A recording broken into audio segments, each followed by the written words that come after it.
Good evening and thanks for joining us. An update now to a tragic plane crash near North Battleford that claimed 2 lives last summer. After an investigation, the Transportation Safety Board says a steep turn at low altitude contributed to the crash last June. Charles and Shane Buchanan, a father and son from Whitehorse, died when their float plane crashed minutes after takeoff.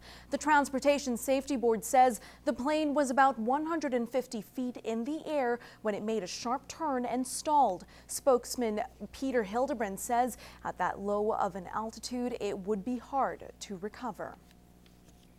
Bonnyville RCMP have made 2 drug busts in the last few days, taking roughly $46,000 worth of drugs off the streets. Today, police issued a search warrant at a residence where they found a large quantity of cocaine and marijuana. The street value of the drugs was roughly $28,000. Also, $16,000 was seized. Bonnyville residents Renee Susi, aged 39, 30-year-old Tyler Lemieux, and 31-year-old Nello Camarda are scheduled to appear in Bonnyville court on January 7th.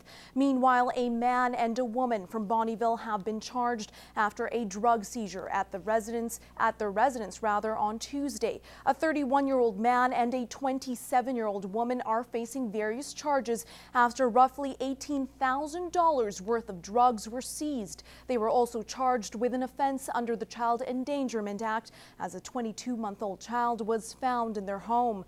The duo were released on bail. The need for workers was a big topic in the border city last night as the Stockade Convention Center held a special constituency fundraiser for Minister Jerry Ritz and MP Leon Benoit. The MPs brought some special guest speakers for the evening, including Federal Minister of Employment Jason Kenney. Kenney spoke about the strengths of the border city and why it's important to the Canadian economy.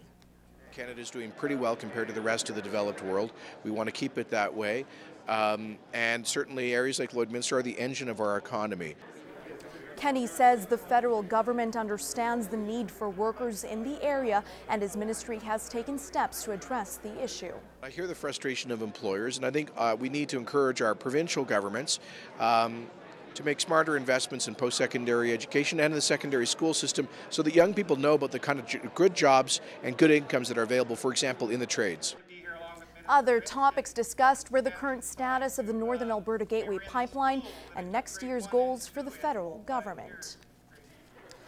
Police are warning the public of a grandparent scam that has been circulating for some time but may pick up during the holiday season. Kitscoty RCMP received a complaint from an elderly woman. This after she received a call from someone claiming to be her granddaughter looking for $4,000. The person claimed they were involved in a crash and needed the money right away to pay for damages to the vehicle. The woman contacted her daughter, who confirmed that the granddaughter was not in a crash and did not need any money. RCMP are reminding the public that these types of calls are usually a scam and to never send any money and to contact the RCMP for assistance.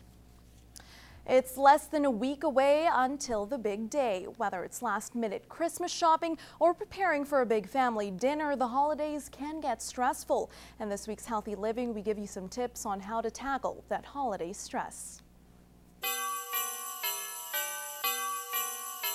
The holidays are supposed to be a chance to spend some quality time with your loved ones, but for some, it can often turn for the worst. Definitely more stressed. I have 4 kids, so and one of them's birthday's, on the 17th, so just the hustle and bustle of getting everything together, having family over, that kind of thing. I don't know, I think the most stress here is just the weather.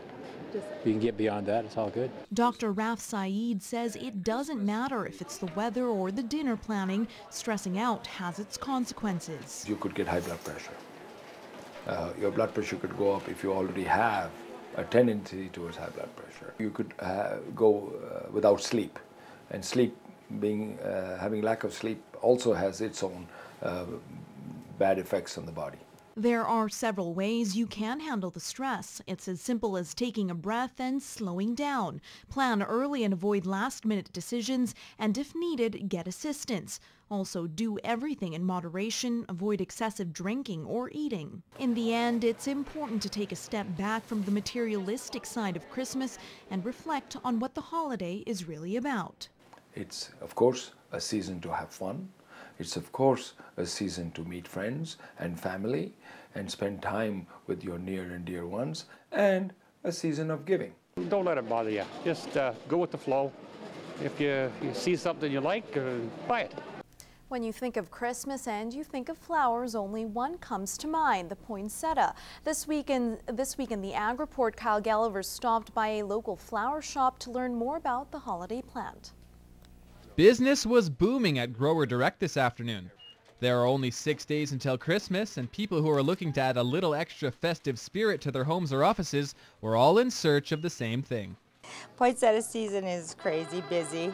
The local flower shop carries a variety of different poinsettias that are grown right here in Alberta. They've come a long way over the last few years, from the traditional red, which is still really very popular. Red is probably our #1 seller. They go from tricolored, which is 3 colors, white, red, pink. We have just the individual pinks. We have just white. We have just reds. Yeah. Okay, so once you actually have your poinsettia at home and it's part of your decorations, what are some tips for keeping it maintained? Basically, keep it away from a door. Open doors, drafts. They don't like to be chilled at all. They will wilt if they get chilled. They like to be watered. They like to be fairly wet all the time. A heavy plant is a happy plant, is basically rule of thumb. That's all that you got to do is water them. They'll last you for months. For over 2 decades, Darlene Jesse has seen the Christmas plant fly off the shelves, and she doesn't expect it to change anytime soon. It's just been a traditional plant all the way through the years. I've been in the floral industry for 25 years, and it's just one of those things people just have. Kyle Gallagher, Newcap News.